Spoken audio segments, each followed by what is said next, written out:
ప్రమాదంలో చనిపోయిన AP టూరిస్టుల dead బాడీలు స్వగ్రామాలకు తరలించారు అధికారులు. ఇవాళ ఉదయం 7:20 శంషాబాద్ ఎయిర్పోర్ట్.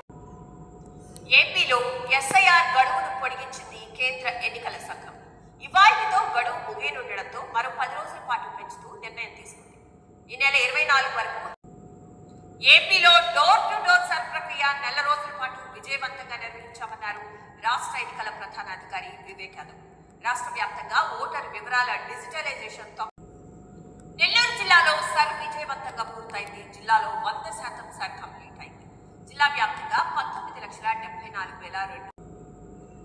ఏపీలో ఎస్ఐఆర్ గడువును కేంద్ర ఎన్నికల సంఘం పొడిగించింది. ఇవాటితో గడువు ముగియనుండడంతో మరో 10 రోజుల పాటు పెంచుతూ నిర్ణయం తీసుకుంది. ఈ నెల ఎన్నో సందేహాలు గందరగోళాల మధ్య హైదరాబాద్ లో సర్వ్ ప్రక్రియ కొనసాగుతోంది. 3 కార్పొరేషన్లలో దాదాపు 10. వీటిలో ఇప్పుడు చిన్న విరామం తీసుకుందాం. Welcome back. విశాఖలో జగన్ పర్యటన పరామర్శలా కాకుండా బల ప్రదర్శనలా ఉందని విఎంఆర్డీఏ చైర్మన్ ప్రణవ్ గోపాల్ విమర్శించారు. జగన్ పర్యటనకు ఉత్తరాంధ్ర జిల్లాల నుంచి ప్రజలను తరలించారని ఆరోపించారు. పరామర్శకు వచ్చిన జగన్ కనీసం బాధిత కుటుంబాలు ఏం చెప్పారో కూడా వెళ్ళలేదన్నారు. సముద్రంలో మంచి ఏలూరు కార్పొరేషన్ పరిధిలోని స్వయం సహాయక సంఘాల్లో అవినీతి పెచ్చుమీరుతోందనే ఆరోపణలు వెలువెత్తుతున్నాయి. మహిళలు ఆర్థికంగా నిలదొక్కుకోవాలనే ఉద్దేశంతో ఇప్పుడు చిన్న విరామం తీసుకుందాం. ఉమ్మడి నల్లగొండ జిల్లాపై ఎల్నినో ప్రభావం స్పష్టంగా కనిపిస్తోంది.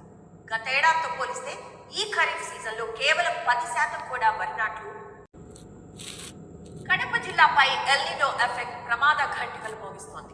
జిల్లాలో ప్రధాన సాగు ప్రాంతం కేసీ కెనాల్ ఆయకట్టులో కరువు ఛాయం. తెలంగాణలో ఫీజు పోరు కొనసాగుతోంది. ఫీజు రీఎంబర్స్మెంట్ కోసం ఇందిరా పార్క్ దగ్గర బీజేపీ ఎంపీ ఆర్ కృష్ణయ్య సత్యాగ్రహ దీక్ష చేపట్టారు. పెండింగ్ లో ఉన్న 8 మైనర్లపై లైంగిక దోపిడీ దాడులు నాటుకోవడానికి తీసుకొచ్చిన పోక్సో చట్టం దుర్వినియోగానికి గురవుతుండడంపై సుప్రీంకోర్టు తీవ్రంగా స్పందించింది.